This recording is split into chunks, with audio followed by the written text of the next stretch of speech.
Another obligation. Okay. Yeah, so they'll have to push it to get it to come Okay. back on. All right. I'm gonna try to use.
Good morning, everyone. I'd like to welcome you to the Joint Subcommittee of Government Operations on Judiciary and Government.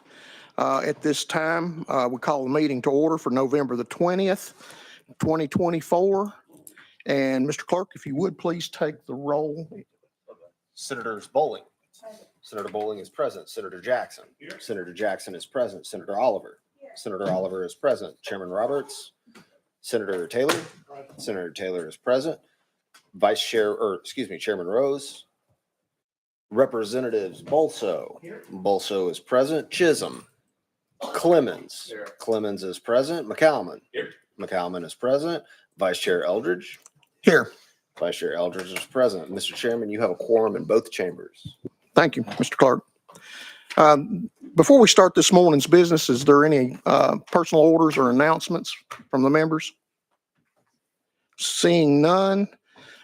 Before we begin, I just wanted to remind the members that the actions taken by the Joint Committee today can be to extend an entity by 1 to 8 years, terminate, which would put the entity in a 1-year wind down period, reconstruct the entity, or we can make no recommendation. Our recommendations will be drafted into individual sunset bills that will be heard during full committee in the 2025 legislative session. There is also a public comment sheet at the front table over here. If anyone would like in the audience would like to sign up. And if there's no questions at this point, we'll go ahead and get started with our first item on the agenda, which is the Advisory Council on Workers' Compensation. And if the representatives will come to the tables there.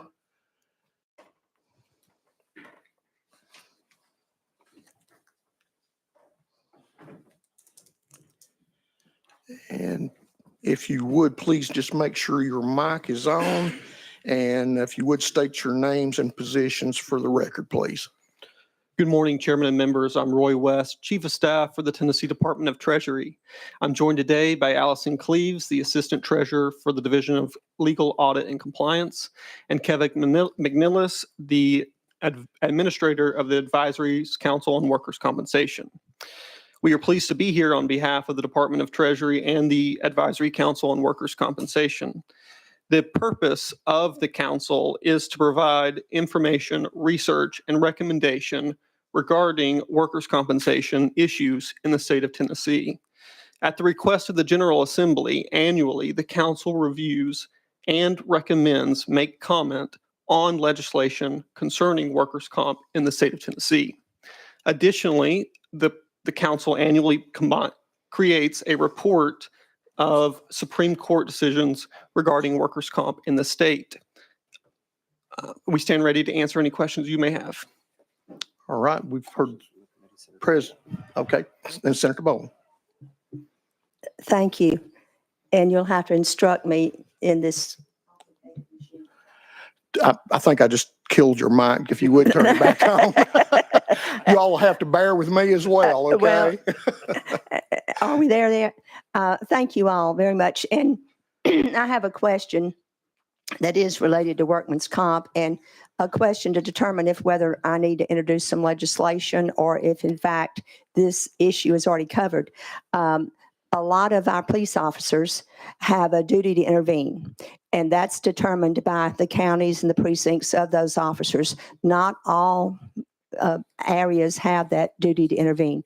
But for those who do, if that police officer happens to be in a circumstance, and I will say he is traveling out of town, he's in a convenience store, he comes out of the bathroom, and there's a robbery underway, and the robber is actually assaulting the cashier, and he has a duty to intervene. And he intervenes and is able to subdue the robber and save the woman. And then in the process, something falls on him and causes an injury. And the robber gets away. But that person was denied any compensation because it was after work hours, so to speak, when in fact, a duty to intervene does not look at the clock or the location. So is there legislation needed that would say the Tennessee Workman's Comp would in fact look at each case? And if that person was acting in accordance with the law and his jurisdiction that tells him he has a duty to intervene, that because I was kind of relaying an accurate story and that person was left without any financial assistance, which then became bankruptcy for him.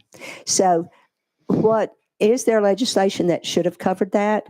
Or do we need legislation that will reference specifically the duty to intervene circumstances for workman's comp?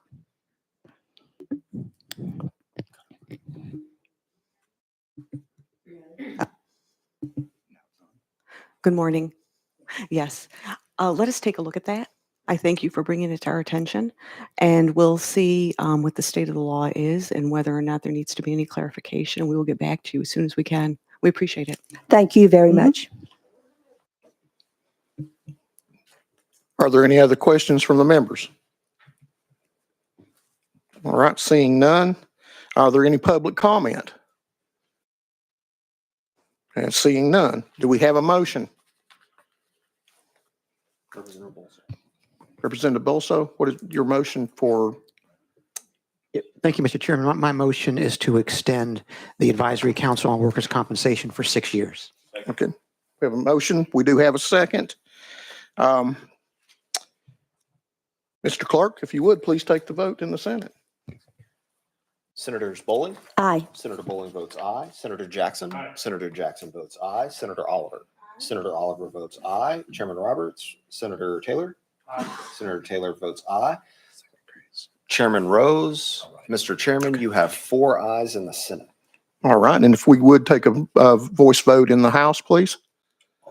All those in favor, please say aye. Aye. Any opposed?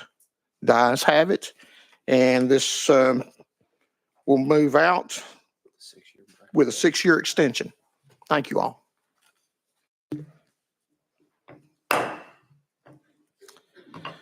All right, before we move to our next item here, give me just a second, please. And we have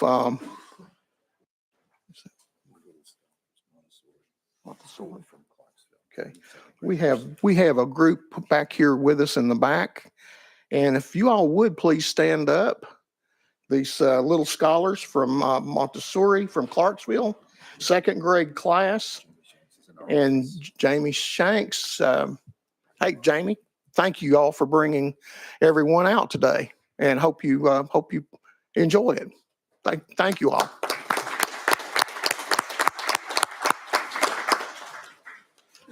All right, next up on the agenda is the Board of Claims. If the representatives would come forward, please.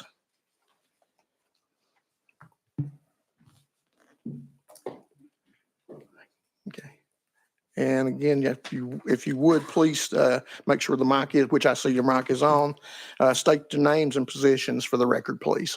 Good morning, Chairman and members. I'm Roy West, Chief of Staff for the Tennessee Department of Treasury. I'm joined today by Steve Summerall, Assistant Treasurer for the Division of Program Services, and Rodney Escobar, the Director of Claims and Risk Management. We're pleased to be here today on behalf of the Tennessee Board of Claims and the Tennessee Department of Treasury. The purpose of the Board of Claims is to provide general oversight for the state's compensation program for individuals who have been damaged by the state, by its officers, or employees, as well as to review and approve the purchase of insurance policies for state policies such as, but not limited to, property in the state's aviation program. The board has the authority to review and approve a claim that falls outside of the jurisdiction of the Tennessee Claims Commission, and as well to provide recommendations to the General Assembly and the Commissioner of Finance and Administration regarding the minimum required level of funding for the Risk Management Fund. The Risk Management Fund pays for general policies and claims out of the state. We stand ready to answer any questions you may have. Thank you. Okay, Senator Bowling. Thank you. And I want to get out here faster than the rest of you want to get out here, so I promise I'll go fast. This is a question as well that may have nothing to do with you, but it might. And it is the issue of if the ABC were to assess a person a fine for violation of one of their rules, and the person challenges it, and they go to court, and the individual wins, then they do not have to pay the fine, but ABC does not have to pay the court cost. And it would seem reasonable that the person that does not have to pay the $5,000, but then has to pay $35,000, that's almost a double jeopardy. Is there an agency or a way, would it require legislation to if the law, which I've been told does state that they do not have to pay the court cost, would that been filed with you all to pay the court cost? Is that anything? And I'm seeing a no. Is there any legislation then evidently that's particular to the ABC that will then leave the state, ABC, having to pay court cost? We'll have to get back with our legal about the legislation part, but my understanding that'd be a criminal offense, right? When they file for, are you talking about when you're talking about alcohol fines, when they sell to underage? Yeah. So all that I believe would be under criminal jurisdiction at that point, where they'd go to the district attorney's office to pay those restitution, those fines. So, but we will get back to you. That would, I don't believe that would come back. I haven't seen that come to the Board of Claims. So I believe that'd be something that we have to look back with our legal division to get with you on that. And the point being that, they did go to court, so there were court costs, and the court ruled in favor of the defendant. And ABC, they were also left having to pay all court costs. You're talking about the individual. I'm sorry, I cut your mic off. You're talking about the individual company. I'll give an example for DTF.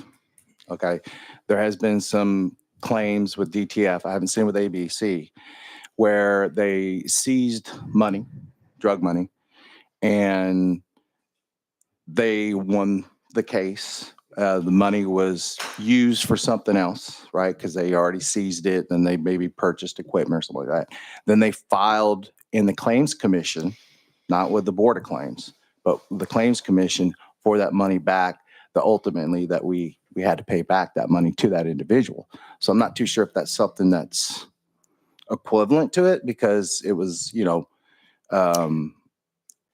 was a issue where they lost money, but they're get provided the money back through the means of the Claims Commission, saying, yeah, they shouldn't have taken the money. They used the money's gone, so the state, you have to pay it back. You're talking about court costs now. Mm-hmm. I'm not too sure that's something we could get with our legal, where could they file a claim with the Claims Commission, not the Board of Claims, to try to get court costs back for something where they were found, you're saying, not guilty of? Right, Yes. they found innocent. Yeah, there might be a remedy through the Claims Commission, and we'll have to get back on that. Okay, thank you. Okay. All right, are there any further questions? Representative Bolso. Thank you, Mr. Chairman. Let me just follow up, Mr. Escobar. I understand that if you have a tort claim that's within the jurisdiction of the Claims Commission, there's a $300,000 limit per claimant, $1 million per occurrence. Is there any limitation if there's a tort claim that falls outside of the jurisdiction of the Claims Commission that's presented to the Board of Claims? You're talking about the limits for the Board of Claims. If there was a claim that was not under jurisdiction of the limits follow the Board of Claims is what you're asking, basically. So like if a claim that didn't fall under the jurisdiction of the Claims Commission and it fell under the Board of Claims, if there's a cap, is that what you're asking? Go ahead. Thank you, Mr. Chairman. Yes. Okay. No, except for, and I'll explain this to you. Examples that I've seen. For wrongful imprisonment, yes, there's $1 million cap for wrongful imprisonment. we recently received a takings inverse condemnation claim that's going through the process right now, where the reserve that we received is $5 million. That is way beyond the tort limits. Okay. And if the state is found negligent for this takings claim, there's a potential that we would pay something around that amount in a settlement amount.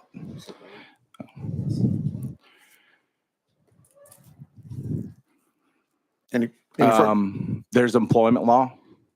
Occasionally there's employment law that comes in where we have to pay for the individual employee, not the agency. And they will ask for reimbursement for any type of civil suit against them in federal court that we would pay that would be beyond a tort limit. Is that okay? Good. Senator Bowling. Thank you. And thank you very much for that in referencing the wrongful imprisonment. I'm sorry. I hit It's this machine. That's okay. Folks, you have to bear with me. This is the first time that I have chaired this committee, and I'm just a little bit heavy-handed on the mic. Well, these are new microphones and nobody likes them, but that's okay. Going back to that instance, when a person is adjudicated and determined to have been wrongfully imprisoned, and then they go through another whatever court or something to determine that they in fact will receive the $1 million, I think it is now, for wrongful imprisonment. Yeah, Senator, if a person is exonerated, they can file an application to the Board of Parole. That's the next step in the process. And the Board of Parole will make a recommendation to the governor. That's non-binding, but they make a recommendation to the governor on that exoneration. And then it's the governor's determination or decision whether or not to honor the finding of exoneration. To declare an exoneration. Okay. And the money does not come until the governor makes the declaration. It would not qualify until the governor declared an exoneration. It wouldn't come before the Board of Claims. Is there any expectation that the governor would not honor what had been found through a court? Has that ever happened? I can't think of one Okay. off the top of my head. All right. Thank you very much. Thank you. All right. Any further questions from the committee? Are there any public comments? If not, do we have a motion?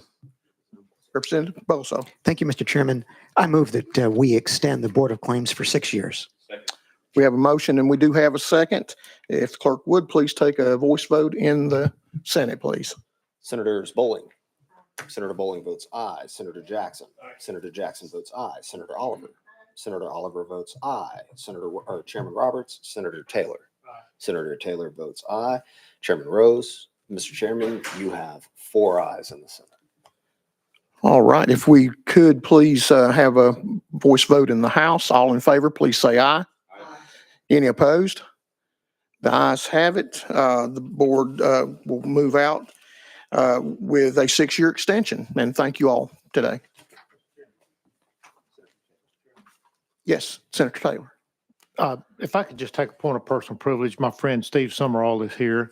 He worked in my first campaign for city council when I was 26 years old. So he helped me start my career to the Senate. So if you are glad I'm here, he's the guy to thank. If you lament the fact that I'm here, Senator Oliver, he's the guy. Thank you, Mr. Chairman. Thank you all. All right.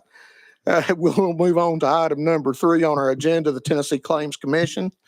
And if the representatives come up and join us at the table.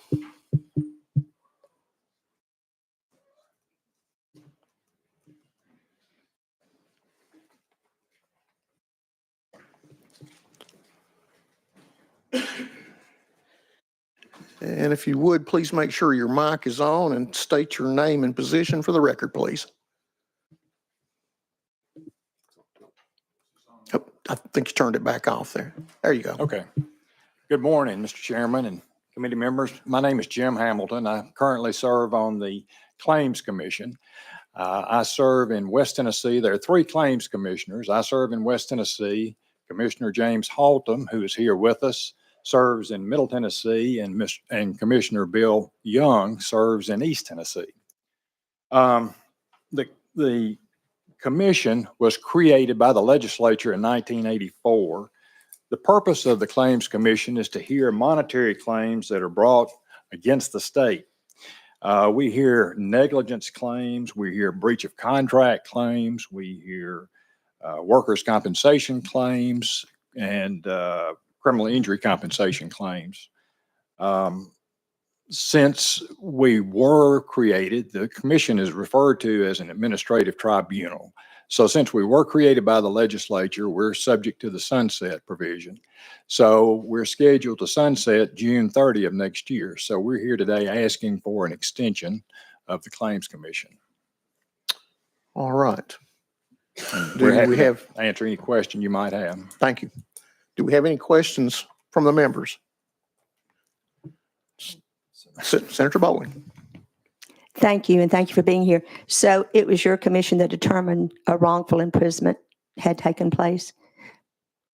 I'm not sure which one you're talking. Are you talking about Mr. Turner by chance? I'm talking about a lady. Okay. I have one and we're trying to decide. I think it really needs to go to the Board of Claims. I don't think we have jurisdiction in the Claims Commission. So I think it's a Board of Claims. Well, this person went to before whomever, and they did give the letter of exoneration, and then it was sent to the governor's desk. And I think the previous person said that it is discretionary on the governor's part. But typically they couldn't think of any time when he hadn't signed it once it's already gone through the process. Right. Is that accurate? We don't have any input into the governor's process for exoneration, but once the governor determines exoneration, then it would come to us and it would go before the Board of Claims. Generally, that's the path that it would take. Not the reverse.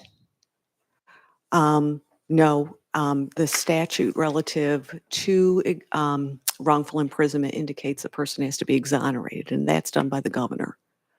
So once we get all of that information and it comes to Mr. Escobar, then it would go before the Board of Claims. In other words, we don't make the determination of exoneration. The governor does. Okay, he doesn't just sign off on the exoneration. Okay, He makes that determination. That's not within our jurisdiction. okay. Thank you very much. Okay.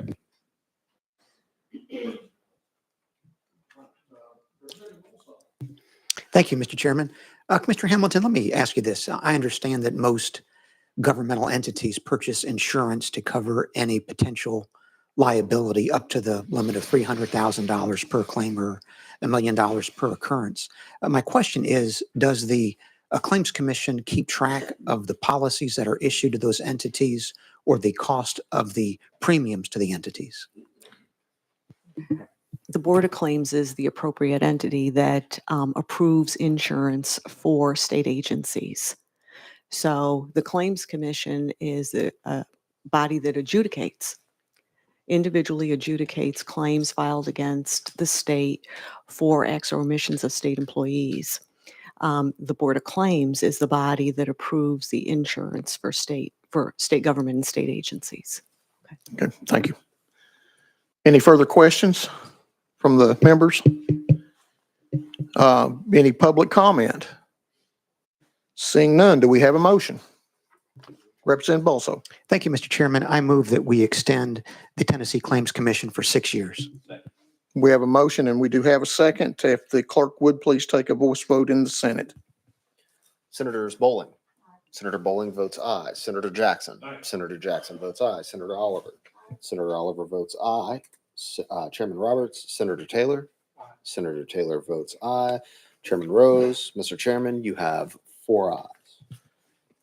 Thank you. And if we would take a voice vote in the House, all in favor, please say aye. Aye. Any opposed? The ayes have it. You move forward with a 6-year extension. Thank you all.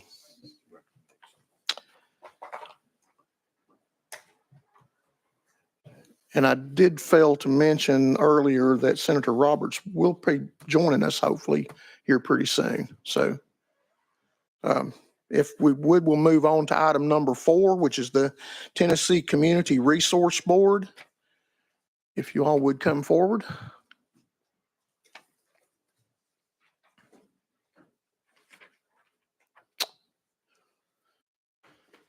And if you would, please make sure your mic is on, whoever who's going to speak first. And please identify yourself and your position, please, for the record.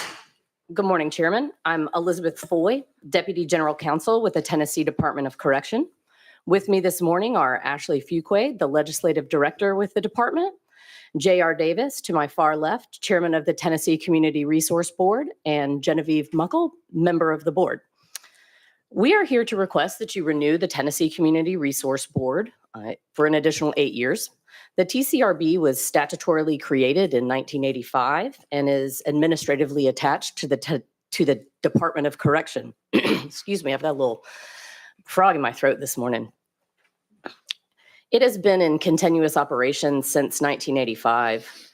The board serves to develop, monitor, organize, and foster volunteerism within the prison system, as well as to probationers and parolees. The volunteers provide programs, guidance, mentorship, fellowship, and many other services. In addition, it exposes the volunteers to the many types of individuals who are incarcerated here in Tennessee. The board has regular meetings, which are noticed and open to the public. It is comprised of 17 volunteer members, of which there are currently 2 vacancies. One vacancy is expected to be filled in the December 2024 meeting, and the second vacancy requires an appointment by the Speaker of the House of Representatives. So if any of you are interested, I'm sure you could voice your interest to the Speaker. Although the board is entitled to reimbursement for travel expenses, none have been requested over the past several fiscal years. Any administrative costs have been borne by either the volunteers themselves or from the operating budget of the department. With that, I'd ask that you extend the TCRB for an additional 8 years and would be happy to do our best to answer any questions that you may have. Right, thank you. Are there any questions from the members? Chairman Clemens. Chairman Clemens.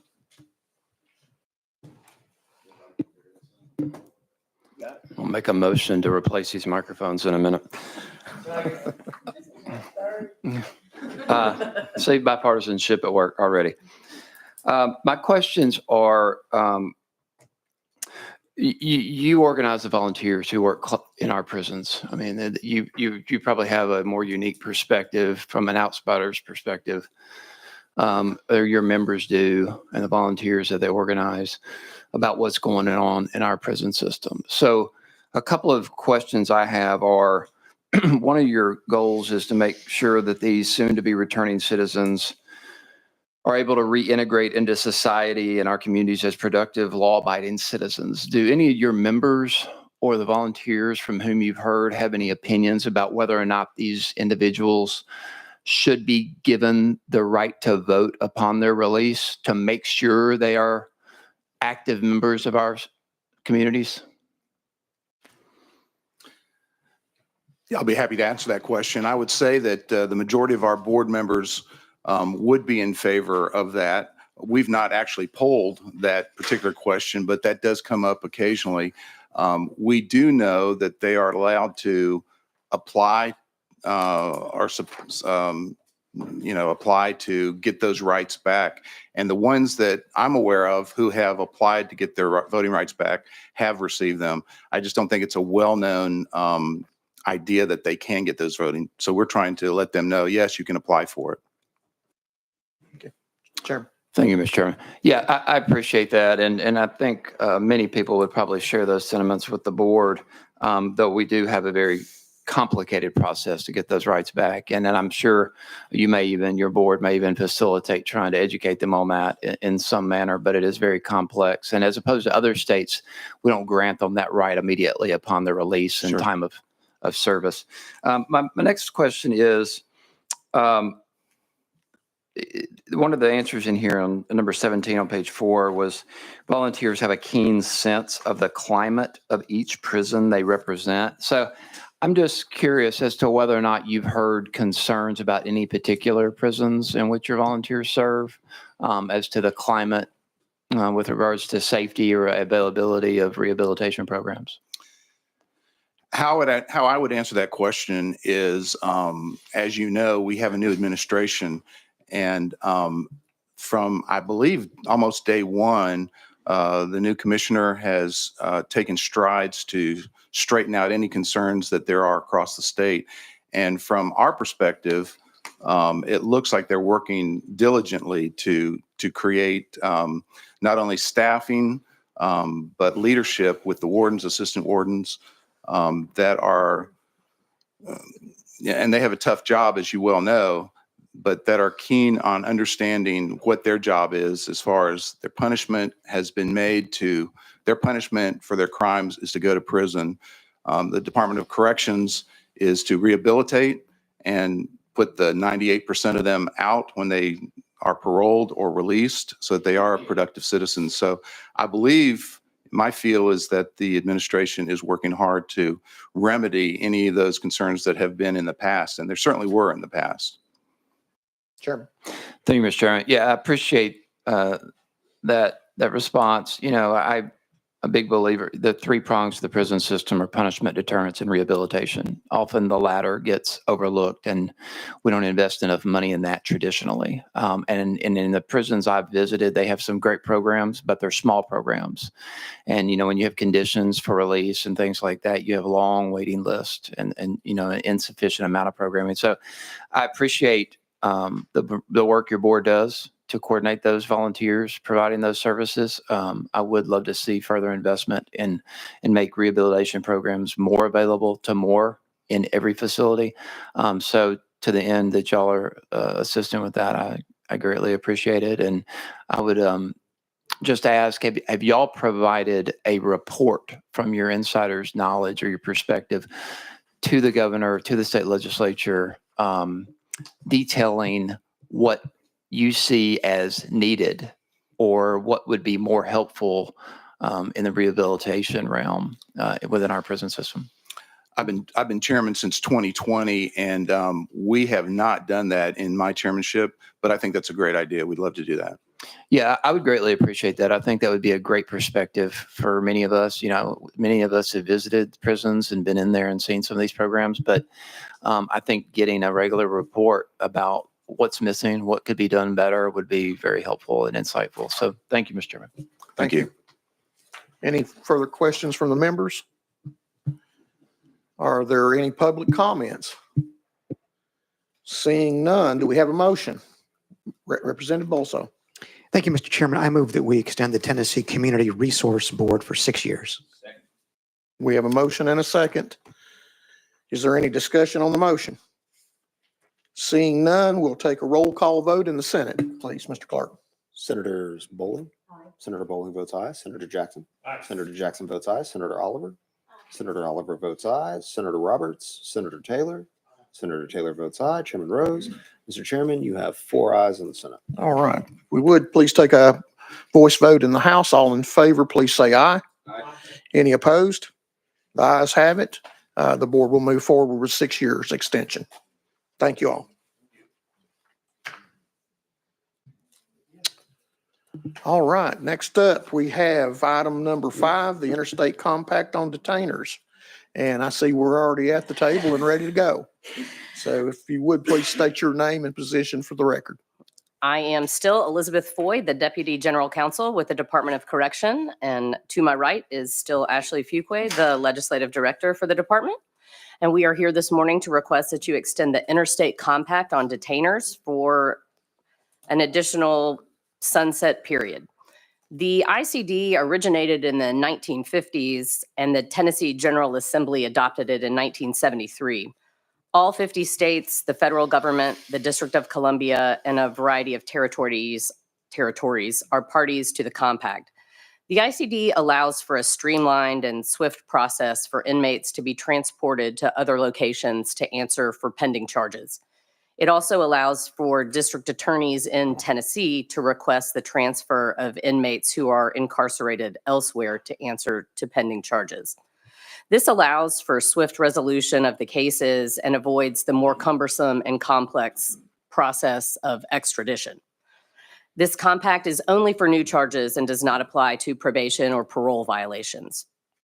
There is a specific documentation process which all district attorney's office are informed about by the TDOC staff. In addition, there are specific procedures that TDOC follows in order to ensure that inmates are returned promptly and appropriately. The costs of the transfer are borne by the requesting district attorney or sheriff's department, and any administrative costs are borne by the department's operating budget. Over the past 3 fiscal years, there have been over 250 individuals who have been transported into Tennessee and over 150 inmates who are housed in Tennessee facilities that have been transported to other jurisdictions to answer for pending charges. This allows victims to have their cases heard promptly and inmates to resolve pending charges against them swiftly so as to understand their whole picture of incarceration. With that, I would ask you to extend this compact and would be happy to do my best to answer any questions that you may have. Thank you. Do you have any questions of the presenters? Senator Jackson. Thank you, Mr. Chairman. And this compact, I think, is probably there are a lot of compacts that the state is members of. But this one is very good. It's across the country, and it does make, I guess, things quicker and much easier. So I think this is a very, very good compact, and I would support it. Thank you. Any further comments from the members? Are there any public comments? Seeing none, we'll take do we have a motion? I'm sorry, I'm getting ahead of myself. Thank you, Mr. Chairman. I move that we extend the interstate compact on detainers for 8 years. Second. We have a motion and a second for 8 years extension. Is there any discussion on the motion? Seeing none, Mr. Clerk, if you would, please take a roll call vote in the Senate. Senators Bowling. Aye. Senator Bowling votes aye. Senator Jackson. Senator Jackson votes aye. Senator Oliver. Senator Oliver votes aye. Senator Roberts. Senator Taylor. Senator Taylor votes aye. Chairman Rose. Mr. Chairman, you have 4 ayes in the Senate. It was 8. Eight. Okay. All right. We would please take a voice vote in the House. All in favor, please say aye. Aye. Any opposed? The ayes have it. You'll move forward with an 8-year extension. Thank you all. Okay, next up, item number 6. You all just stay seated right there. And this would be the Interstate Corrections Compact. And again, if you would state your name and position for the record, please. Thank you so much, Chairman. I'm Elizabeth Foy, Deputy General Counsel for the Tennessee Department of Correction. To my right is Ashley Fuqua, the Legislative Director for the department. We are here to request that you extend the Interstate Corrections Compact for an additional 8 years. Tennessee joined this nationwide compact in 1973 in order to allow states to enter into individual contracts with each other for the exchange or movement of individual inmates.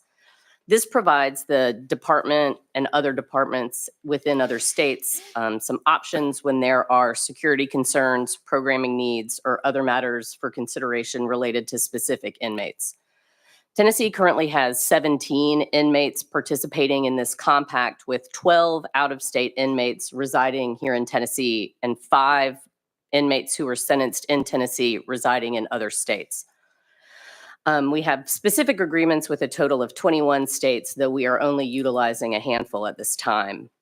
The district attorney of the jurisdiction of conviction is notified in writing in advance of a potential transfer and provided with the opportunity to object before anything happens with that individual inmate. Each transfer is evaluated on a case-by-case basis with factors taken into consideration like a the length of the sentence, when the sentence would expire, the state of birth of the inmate, and other factors related to security.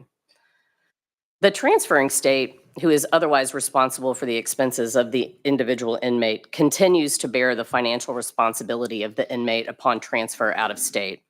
Any administrative costs, which are relatively minimal considering the relative infrequency with that this compact is utilized, are borne by the department's operating budget. And although it is not a commonly used compact, having it present is very important to provide the department with added flexibility when it is necessary. With that, I would be happy to do my best to answer any questions that you have and would ask that you extend this compact. Right. Do we have any questions from the members? Seeing none, do we have any public comment? Seeing none. Do we have a motion? Representative Bolso. Thank you, Mr. Chairman. I move that we extend the Interstate Corrections Compact for 8 years. We have a motion and a second for 8-year extension. Are there any discussions on the motion? Seeing none. Mr. Clark, if you would, please take a roll call vote in the Senate. Senators Bowling. Senator Bowling votes aye. Senator Jackson. Senator Jackson votes aye. Senator Oliver. Senator Oliver votes aye. Senator Roberts. Senator Taylor. Senator Taylor votes aye. Chairman Rose. Mr. Chairman, you have 4 ayes. Thank you. And we'll take a voice vote in the House. All in favor, please say aye. Aye. Any opposed? The ayes have it. You move forward with an 8-year extension. Thank you all.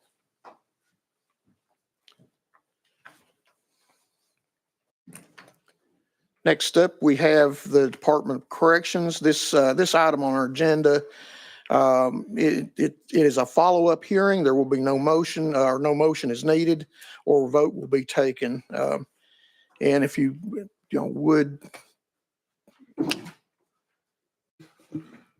Good morning. Mike's on. If you would, please identify yourself, Yes, your name and position. Frank Strada, Commissioner for Tennessee Department of Corrections. And with me today, I have Inspector General Kim Golden, Assistant Commissioner of Human Resources and Staff Development, Heather Stanford. I have to my right my Assistant Commissioner of Rehabilitative Services, Gail Fenkel, and my Assistant Commissioner of Prison Operations, Linda Thomas. Thank you. Thank you all for being here. Yeah. Well, good morning, Chairman and members of the committee. I thank you for the opportunity to give you an update from a year ago when we testified in front of the committee. And I want to just say that it's an opportunity for us to share in the comptroller's audit the work that more than 5,000 correctional professionals are doing across the state. And first, we've been laser focused on our recruiting and our retaining of our staff. We've hired a recruitment and retention manager and designated retention officers who focus is on ensuring our new staff are set up for long, successful careers with our agency.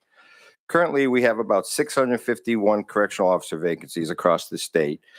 That drops our CO vacancy rate from 47.5% 3 years ago to about 26.4% today. As our work to increase our staffing numbers continues, we've deployed floating security crews to assist our shortages at complexes where needed, one being the Northwest Complex. We have scaled back our augmentee program significantly so that they're only being used at facilities with a 15% or higher vacancy rate. And as a result, we have seen a 24% reduction in our augmentee hours worked.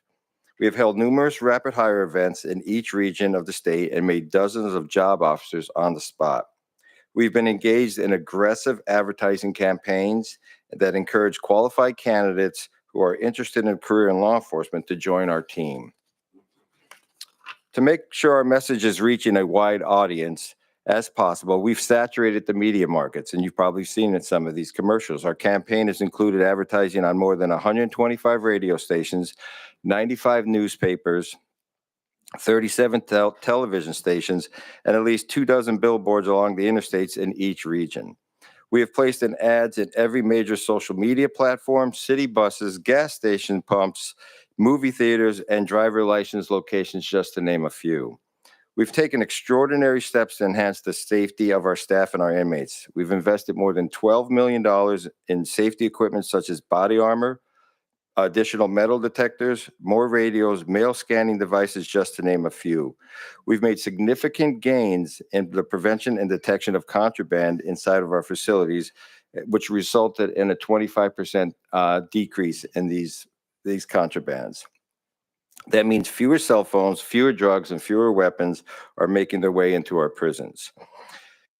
We developed a new centralized commissary operation that not only reduces contraband, but it also provides jobs for 70 inmates who are learning job readiness skills to help run that operation. And I'm proud to say that we've made significant strides in programming for all inmates across the state. We've begun rolling out our tablets at our facility, starting with the Deborah K. Johnson Rehabilitation Center here in Nashville, as well as the Mark Luttrell Transition Center in Memphis. For the first time in our agency's history, every inmate will have the opportunity to access thousands of educational training courses, a full law library, and religious content of their choice. In the first 5 weeks of the tablet launch, inmates at the Deborah Johnson facility completed approximately 6,500 educational programs and earned close to 2,500 certificates. More than 50 of the programs completed were related to parenting and how to become a better parent when they leave. Going forward, our vision includes adding video visitation, mail scanning, premium education package, and integrating with the Tennessee colleges and universities to eliminate physical space as a barrier.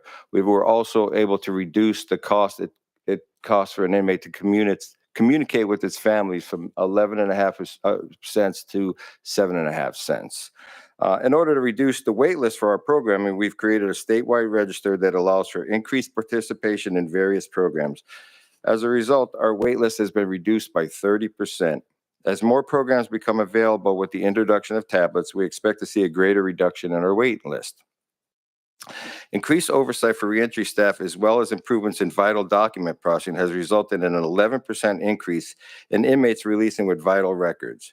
We know these documents are crucial for reentry into society and how to qualify for housing and jobs. And our department has implemented changes to ensure we are exceeding the standards for the Prison Rape Elimination Act, known as PREA. Our corrective action is completed in this area.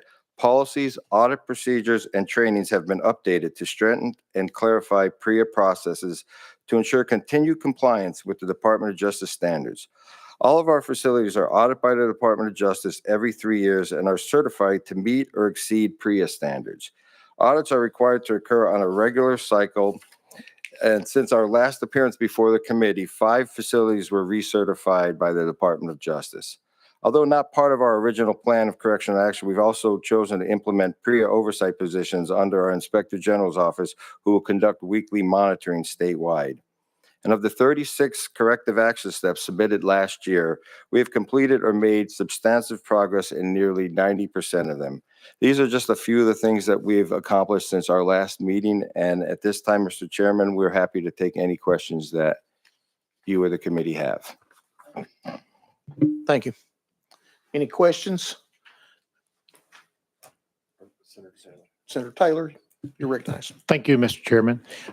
Could you help me understand that tablet program, how it works, what restrictions are on the tablet, and just if you could give me, and if you could maybe explain that to me where I could understand it a little better. So every inmate in the state will be issued a tablet. There's programming that's free content, educational content, as well as the opportunity to communicate with their families via email, et cetera, like that. So they'll have that access. They'll also have access to do what's called bundling, which will give them a chance to have increased videos or music content, et cetera, that they can listen to on their tablet. And the tablet is actually a phone as well. So there's no longer standing in phone lines. They can communicate with their family members anytime that they like. And I'll also turn it over to AC Fenkel, who oversees our tablet program.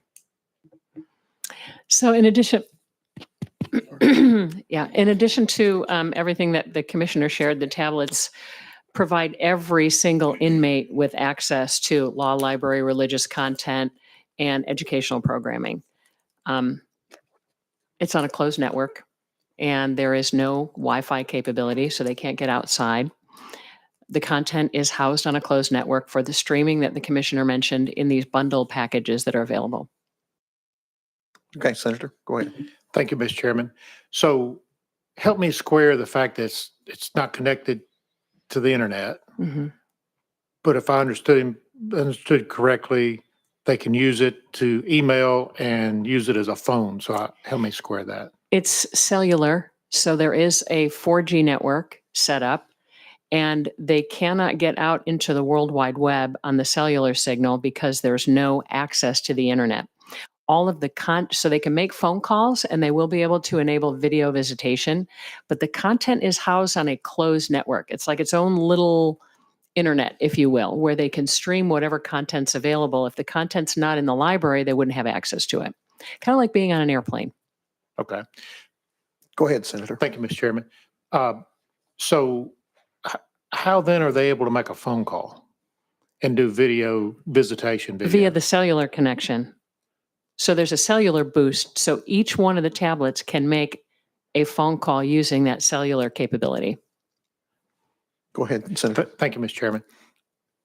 So is it like a hotspot?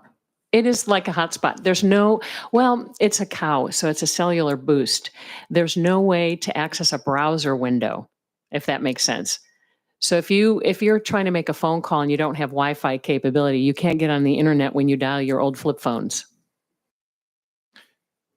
Senator Taylor, go ahead. Thank you, Mr. Chairman. So what prevents an inmate from being able to make a phone call to former gang members, communicating outside their family? The phone numbers that they are allowed to call are the same numbers they would call from the phone in their housing unit. They're limited to the numbers that are on their approved calling list. And help me understand the housing unit. So are they able to make phone calls at any given time, or are they restricted to phone calls at specific times?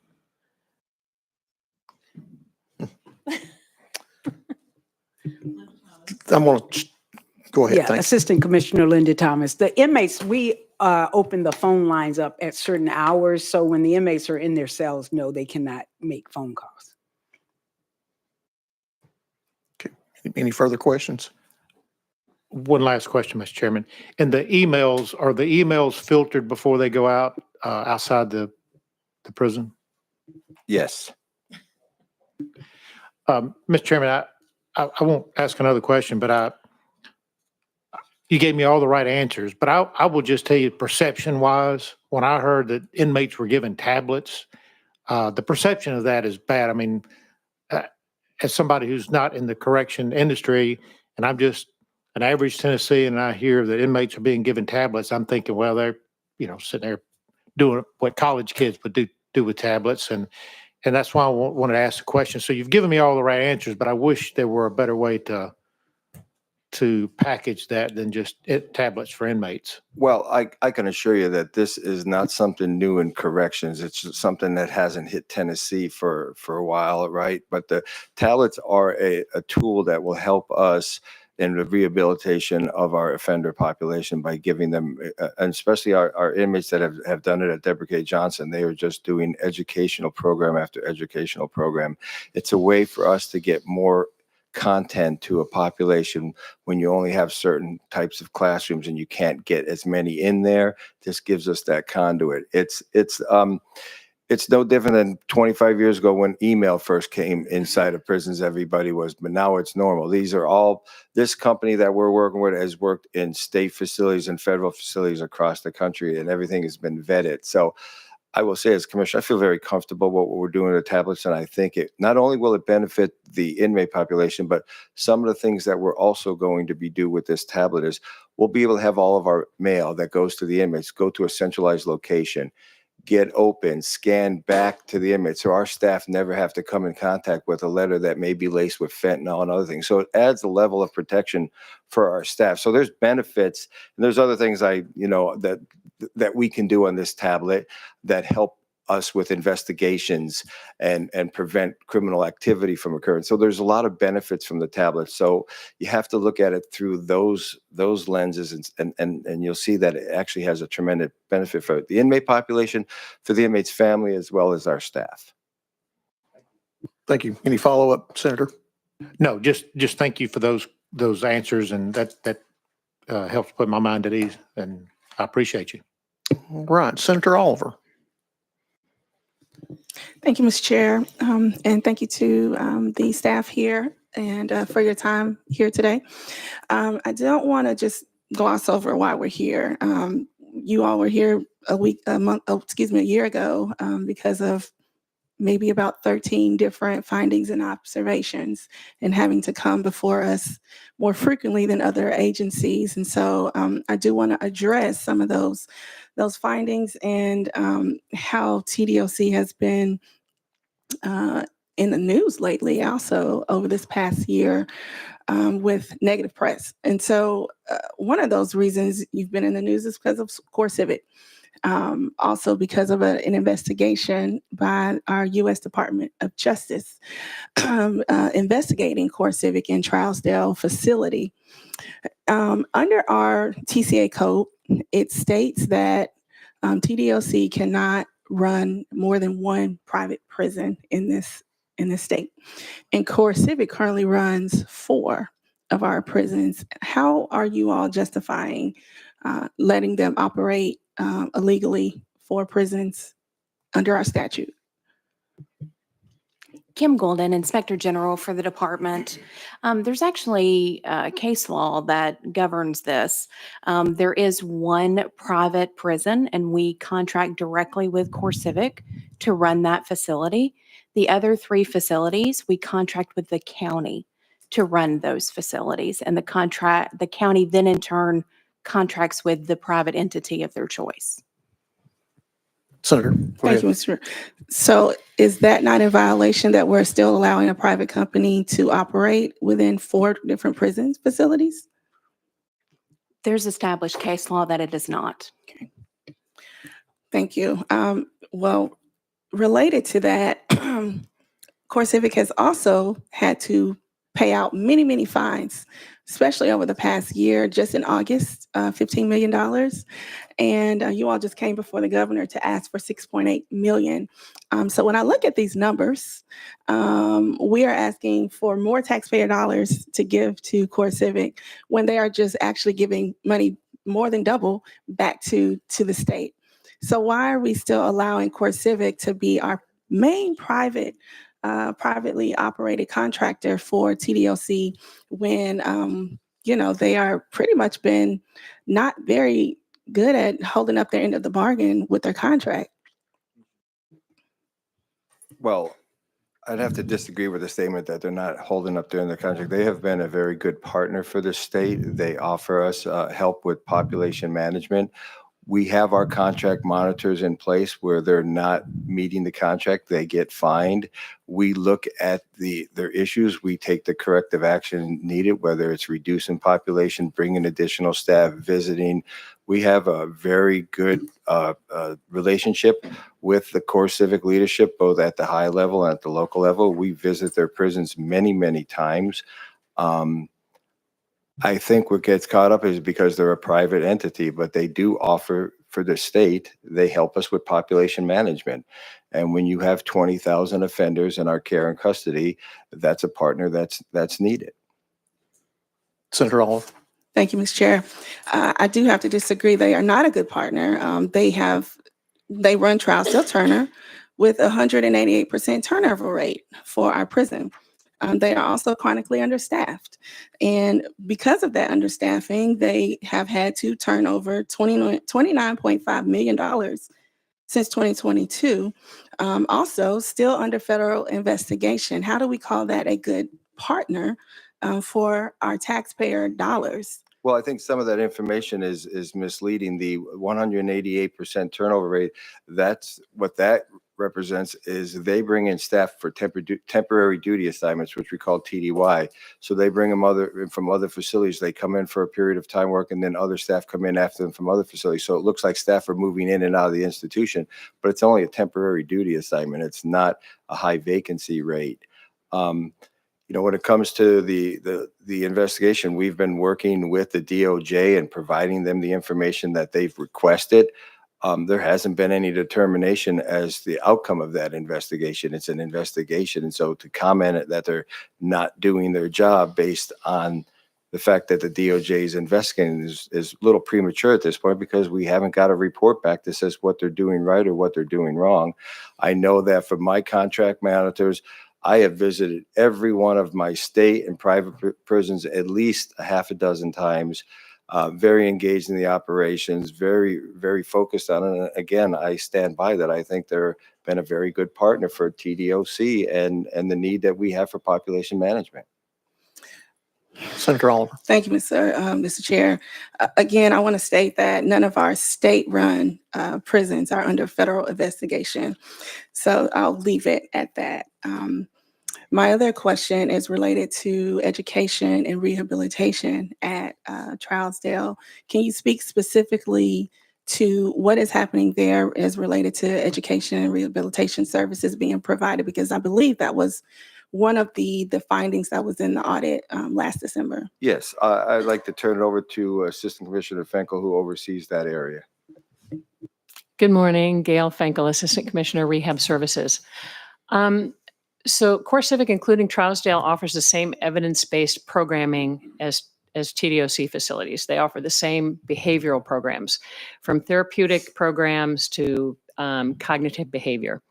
They also offer high school, adult basic education.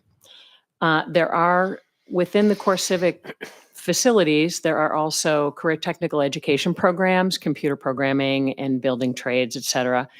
We are working, or they are working with TCAT to bring a building trades program to Trousdale.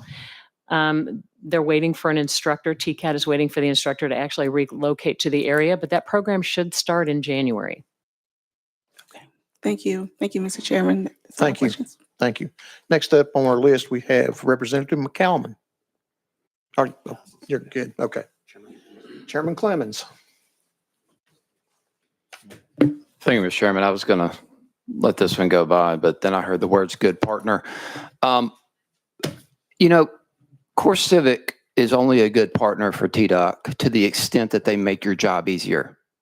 They take inmates off your plate and allow them to put them somewhere else in a privatized prison to let them handle your problem. And so I take real issue with Core Civic being referred to as a good partner. They have breached their contracts multiple times.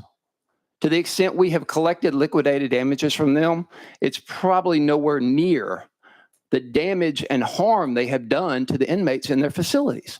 We continue to get reports of deaths in their facilities, drugs infiltrating prison walls. What are they doing about it? Nothing. They're up there popping champagne corks for the last 2 weeks because they think their stocks are going up because of a new influx of a prison population. That is not the type of people we want being charged with the rehabilitation of Tennesseans. I take great issue with them being referred to as a good partner. Under no circumstances have they proven to be a good partner of the state of Tennessee or the citizens of this state. This is crazy that we continue to shovel hundreds of millions of dollars into a private corporation that are failing to do the job they promised you they would do, and our taxpayers.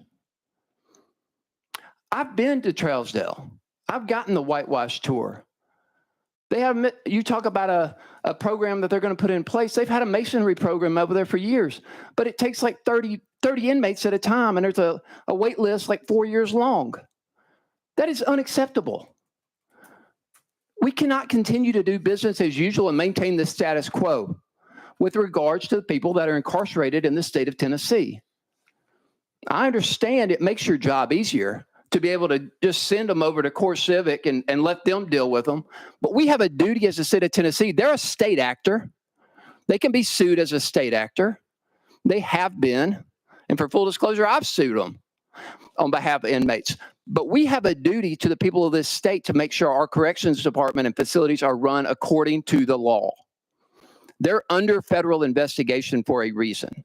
It's probably too late, in my opinion.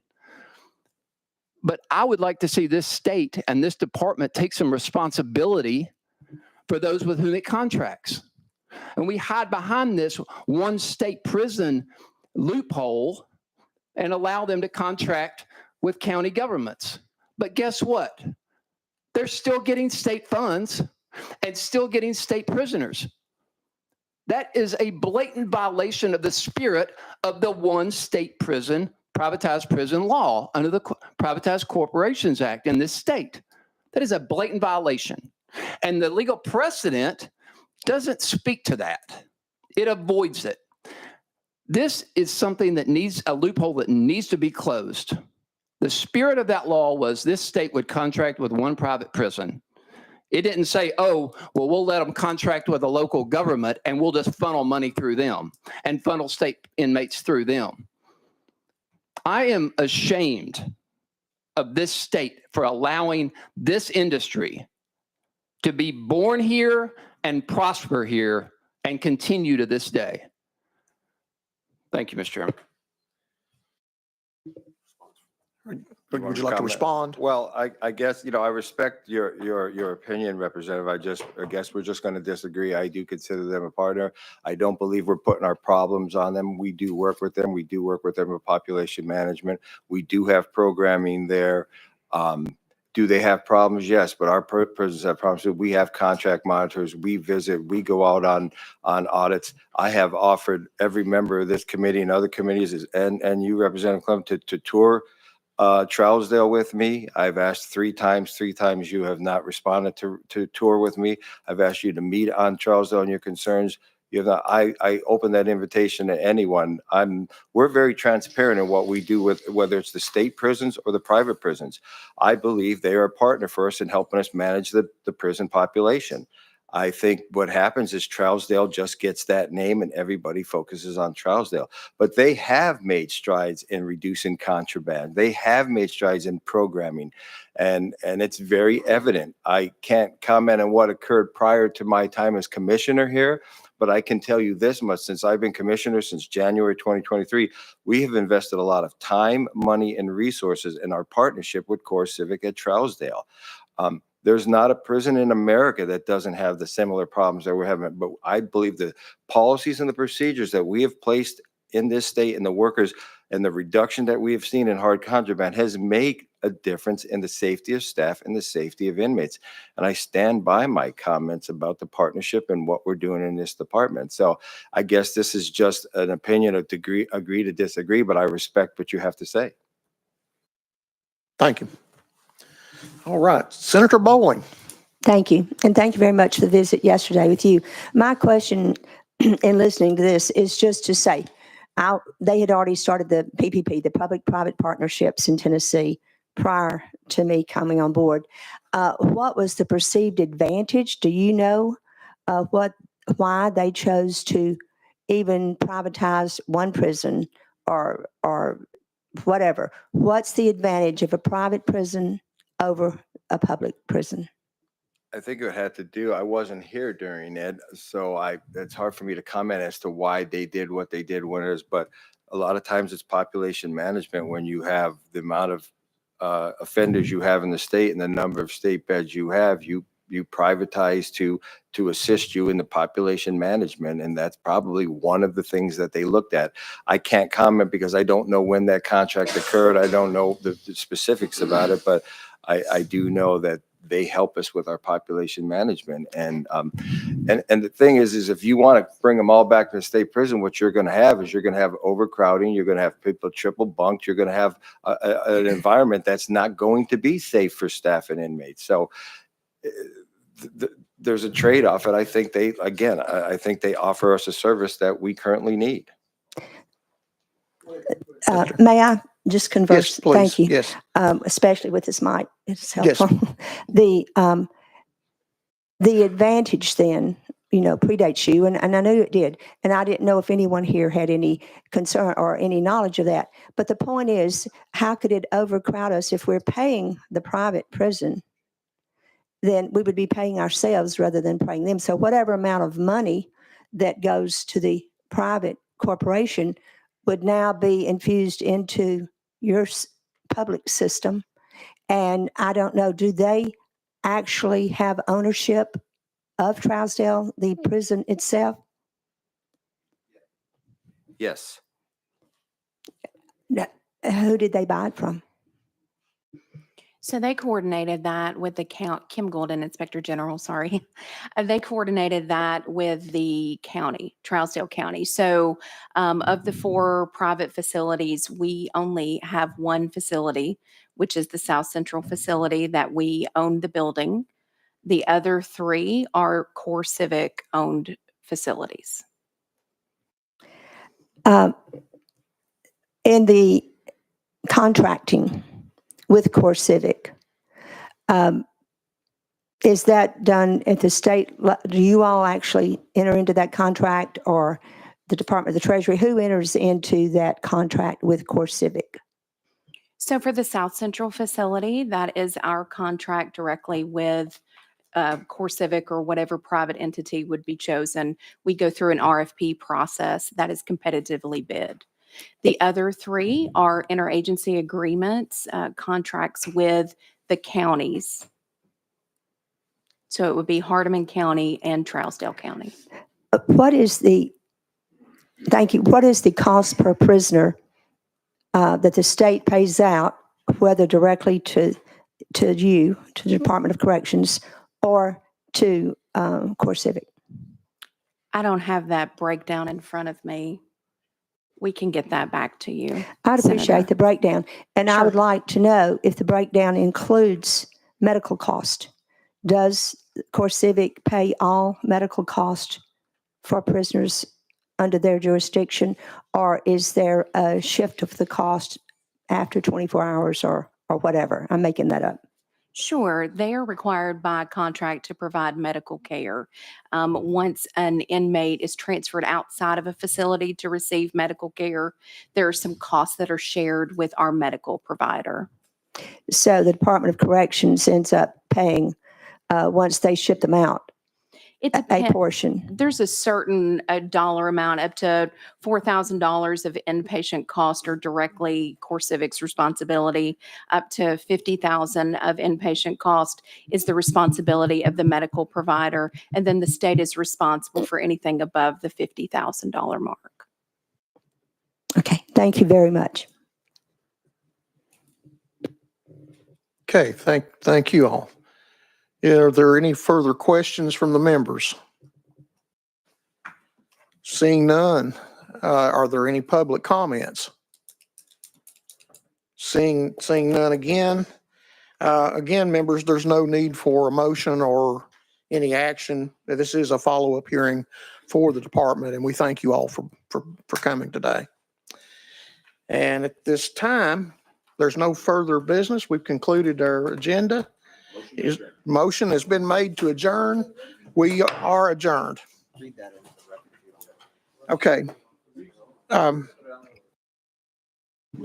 At this time, this concludes the committee's business. Action by this joint subcommittee are submitted to the Government Operations Committee for deliberation and final decisions prior to being placed on a calendar during the legislative session. Notice of further meetings will be posted in advance of the scheduled meeting dates. We will be back here this afternoon for rule review at 1 p.m. in this hearing room 3. Without objection, we are adjourned.